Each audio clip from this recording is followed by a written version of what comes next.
Morning, good morning. মিষ্টি সকালের মিষ্টি শুভেচ্ছা সবাইকে জানাই। একটা নতুন সকালের শুভেচ্ছা সবাইকে। সবাই আছো কেমন? ভালো আছো তো? আমি আছি, ভালো না হলেও আছি।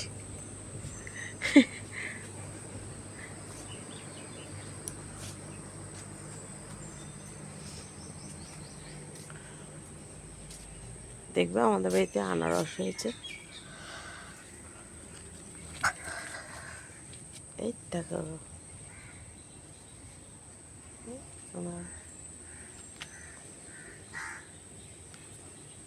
উনি ঘাস খেতে ব্যস্ত। ও দাদা, ও দাদা, ও এখন ঘাস খেতে ব্যস্ত। চলো, সকাল সকাল এখানে গরু দিয়ে গেছে।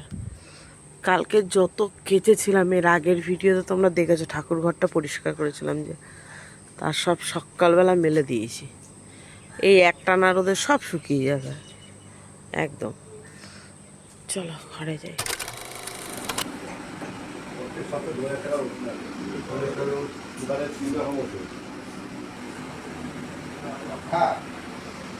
না, তোমাদের দাদাভাই বেরিয়ে গেল চা খেয়ে।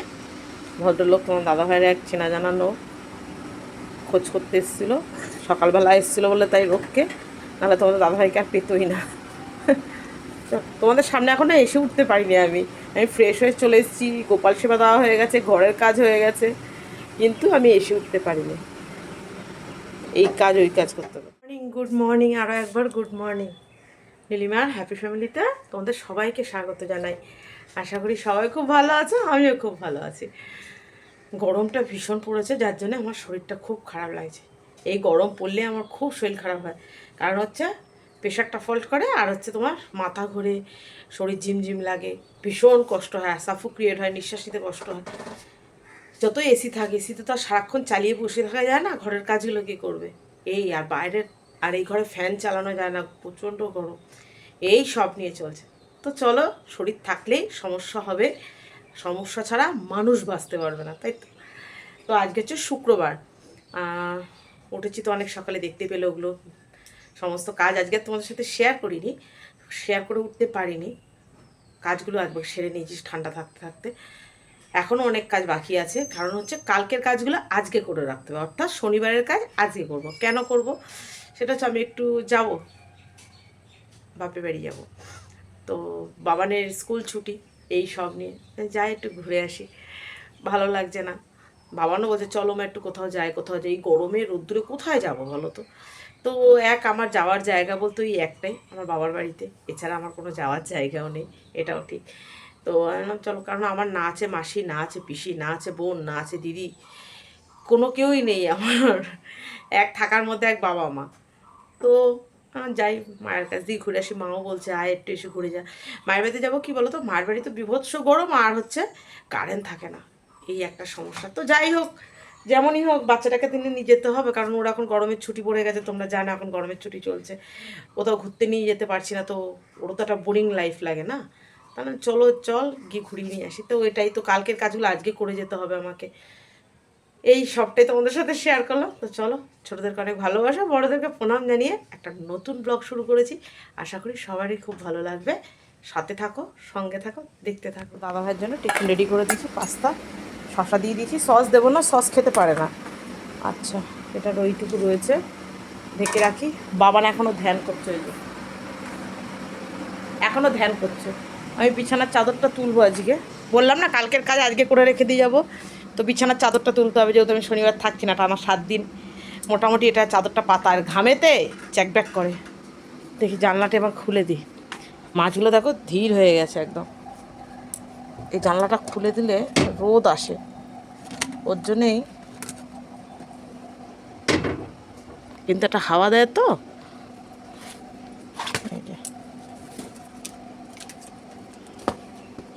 ঠিক আছে। এবার খেলা শুরু করলো, পুরো ধিম মেরে থাকে ওই পুরো।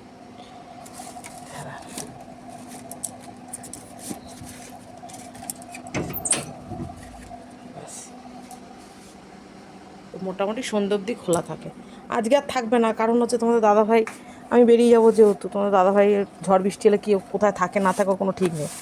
জানলা দরজা বন্ধ করে দিও। আমার এখন এই অ্যাকোরিয়ামটা নিয়ে চিন্তা, জানলা দরজা বন্ধ করে রাখলে যদি গরমের মধ্যে মাছ মরে যায়, আমার শুধু এটাই ভয় লাগে।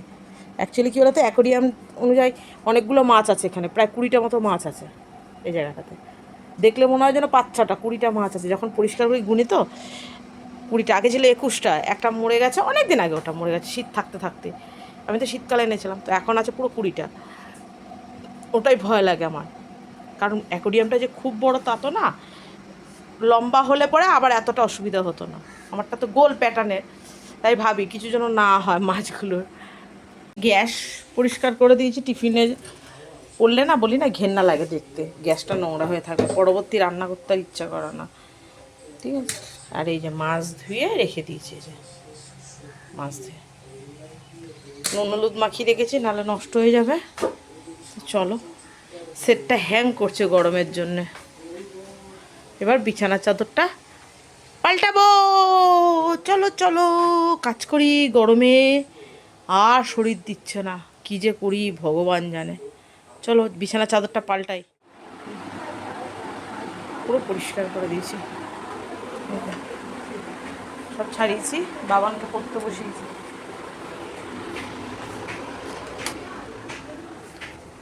চলো, বাবানের পড়ার কাজ হবে। আর টেবিল ফ্যান হয়েছে, টেবিল ফ্যানটা দেখো মুখের সামনে চালিয়ে নিয়েছে। ও যে দিদাবাড়ি গিয়ে কী করবে, কারণ হচ্ছে আমাদের টিনের ঘর। বাবান থাকতে পারবি তো? দেখা যাবে, দাদা থাকবে তো অ্যাডজাস্ট হয়ে যাবে, তাই না? হ্যাঁ, প্রচণ্ড গরম লাগছে আমার এই ঘরেই। আমাদের বাড়িতে আরও বেশি গরম লাগার কথা। দেখি চলো, এই এত জামা কাপড় তুলে নিয়ে এসেছি, কালকে সব কেচেছিলাম, এই এখন ভাঁজ করে সব তুলে রাখবো। কারণ হচ্ছে একটাই, সেটা হচ্ছে আমি বাড়ি থাকবো না, নাহলে এগুলো ঢাল হয়ে থাকবে।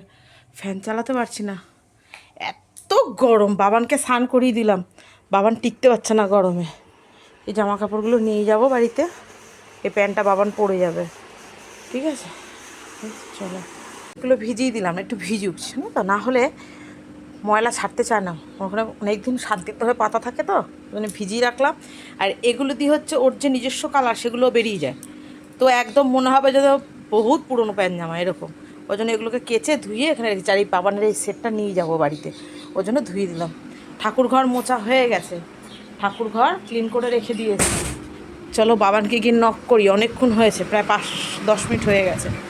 বাবানকে গিয়ে নক করি, কারণ বাবান হচ্ছে ঘরটার বন্ধ করে, চলো দেখবে, চলো ঘরটার মধ্যে এসি চালিয়ে বসে আছে। ওর আসলে অ্যালার্জি বেরোয়, তো ও পারে না গরম সহ্য করতে। আমার যেমন র্যাশ বেরোয়, ওর অ্যালার্জি বেরোয়, পড়তে বসেছে এই ঘরে। ঠাকুরটা দিয়ে দাও এবার।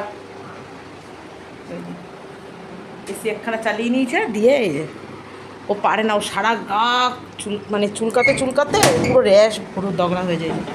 ঠাকুর ঘর মুছে বাসন কোসন মেজে সব রেখে গেছি। ঠাকুরের ঘরে ফ্যানও চালিয়ে দিয়েছি, কেন গোপু সোনা আছে তো, ওরও গরম লাগছে, ওর জন্য। চলো আবার দিয়ে দাও ঠাকুরটা।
না, আমার রান্না কমপ্লিট, আমার স্নান হয়ে গেছে।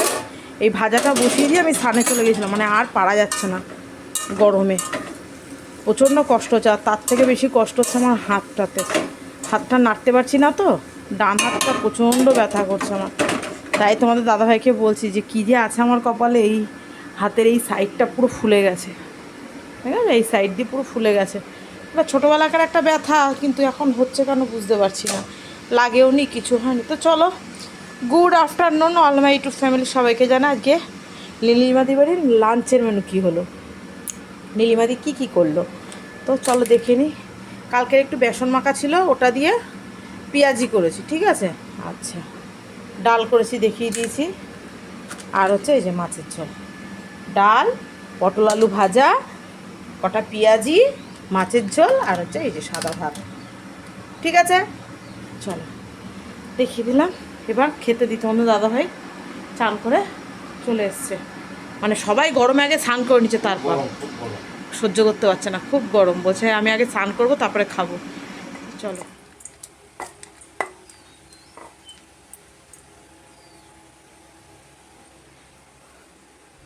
মোটুকে ওষুধটা দিয়ে যাই, নাহলে কী বলো তো, ওর এই ওষুধটা তো কেউ খাওয়াতে পারবে না, তোমাদের দাদাভাই তো সেই রাত্রে।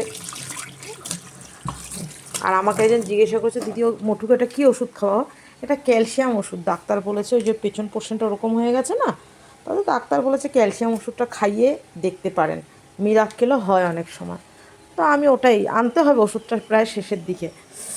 তো চলো মোটুকে ওষুধটা দিয়ে আসি, তোমাদের সাথে দেখাও করিয়ে দিই। মোটু আগের থেকে অনেক বেটার আছে, অনেকটাই ভালো আছে, কিন্তু ওই যে পেছন পোর্শনটা ও কবে হাঁটতে পারবে, এটাই মিরাক্কেলের মতো ব্যাপার। চলো কই আমার মটু, কই মটু, একটু মুখে আওয়াজ করো, একটু আওয়াজ করো, আওয়াজ করো, এ নাও, হ্যাঁ ওষুধটা খেয়ে নাও। এই বিস্কুটগুলো দিলে কি বলো তো, আগে ওষুধটাকে খাইয়ে দিই, বলা যায় না যদি না খায়, বুঝেছো, ওই জন্য আগে এই বিস্কুটটা আগে খেতে দিই, খেয়ে নিলে তারপরে ওই বিস্কুটটা দিই। দেখেছো পিঠটার এখানটা যে উঁচু হয়ে আছে, এই যে এই জায়গাটা, দেখ না, এই যে এই জায়গাটা ওর দেখো উঁচু হয়ে আছে, যে এটাই ভেঙে এদিকে ঢুকে গেছে, আর ওটা উঠে গেছে, বাদ বাকিটা ঈশ্বর জানে। তবে বাচ্চাটার জন্য খুব কষ্ট হয় আমার, বাচ্চাটাকে এখানে রেখেছি তবু ভালো আছে, জানো তো, এখানে রাখলে না খোয়া তো, আর আমার বাড়িতে ইট পাতা, ওর পেছন পোর্শনটা একদম ছেঁচড়ে যাবে খোয়াতে। এখানে আছে দেখো, দেখো কত পোয়ায় পরিষ্কার পরিচ্ছন্ন আছে এখানে থেকে, ও ভালো আছে, এই জঙ্গলে পড়ে যাবে, সাপ টাপ আছে, জল কাদা আছে, জোঁক আছে, ওর জন্য ওকে এখানে রেখেছি। গুড ইভিনিং সবাইকে, গুড ইভিনিং। দেখো গুড ইভিনিং বলে মুখের সামনে লাইটটাকে অফ করে দিয়েছে, হ্যাঁ ওর মধ্যে বস করে। আমরা হচ্ছে রেডি, এই ভিডিওটা যখন পাবলিশ করবো তখন অলরেডি বাড়ি চলে আসবো, কারণ আমাদের বাড়িতে না নেটের খুব সমস্যা, নেট পাওয়া যায় না। তো ওর জন্য আমি ভিডিওটা যে কালকে পাবলিশ করবো সেটাও হবে না। বাবার রুমাল নেবে তোমার জন্যে, সব গুছিয়ে নেব, সব গুছিয়ে রেখে তোমাদের দাদাভাইয়ের খাবার রেখে দিয়ে, যেহেতু তোমাদের দাদাভাই আজকে যাবে না, ও মনে হয় কালকে দৌড় দেবে, ও যতদূর মনে হয়, কারণ কালকে হোটেলে খেয়ে নেবে। আর আজকে আমি সব গুছিয়ে রেখে দিয়ে গেলাম, ওই যে মোটু খাবার, মোটুকে ওষুধ দেখতে পেলে খাইয়ে দিয়ে গেছি সমস্ত কিছু। রাত্রে তোমাদের দাদাভাই ওকে ভাত দিয়ে দেবে, বলা আছে, ভাত আছে, আর তোমাদের দাদাভাইয়েরও খাবার গোছানো আছে। এবার আমরা যাই, টাটা। বাড়িতে গিয়ে তোমাদের সাথে দেখাবো, রাস্তায় আর ক্যামেরা অন করবো না, কেমন, কারণ গাড়ি ঘোড়া চলে তো খুবই অসুবিধা, আর ভেঙে ভেঙে যেতে হয়, খুব সমস্যা হয়। তো চলো আবার আমাদের বাড়িতে গিয়ে দেখা হবে তোমাদের সাথে। না যে ভয়টা পাচ্ছিলাম সেটাই, আমাদের বাড়িতে দেখলে ঝড় বৃষ্টি কাকে বলে এত হয়েছে। আমরা এলাম কতটা হেঁটে, পোস্ট গাছ ভেঙে, তোমাদের তো শেয়ার করতে পারিনি, অন্ধকার। আজকে আর আসবে না, পোস্ট ভেঙে পড়ে রয়েছে ওখানে, ভেঙেছে, তারপরে হাই টেনশনের তারের উপরে তিনখানা টিন, যা পুরো অন্ধকারে দেখো। ঠিক আছে দেখি পরে তোমাদের সাথে পারলে শেয়ার করবো। আমি একটু চা জল খাই আগে। গাছ পড়ে আছে, এদিকে আসছি, এদিকে গাছ পড়ে আছে, এদিক দিয়ে আসছি। তখন আমরা বাসে, আমাদের ঘরে এখন অন্ধকার, তোমরা দেখতেও পাবে না। আমার মেয়ে আর বাবা দুজন মিলে ভূতের গল্প চলছে ওখানে। আমি এলাম, বাবা স্যান্ডউইচ নিয়ে এসেছিলো, খেলাম, বা মা চা করলো, খেলাম, মায়ের রান্না হয়ে গেছে, মাছের ঝোল, ডাল চচ্চড়ি, আর কি করেছে মা, পটল ভাজা। এই যে। তো চলো, আজকে এই অন্ধকার আর ভিডিও করে লাভ নেই, কালকে সকালে আবার তোমাদের সাথে দেখা হবে। তো আজকের ভিডিওটা এখানেই শেষ করি, কেমন? চলো, ta-ta, bye bye, good night, sweet dreams, love you all. সবাই ভালো থেকো, সুস্থ থেকো। আমার মা হাঁপিয়ে গেছে গরমেতে। চলো, টাটা।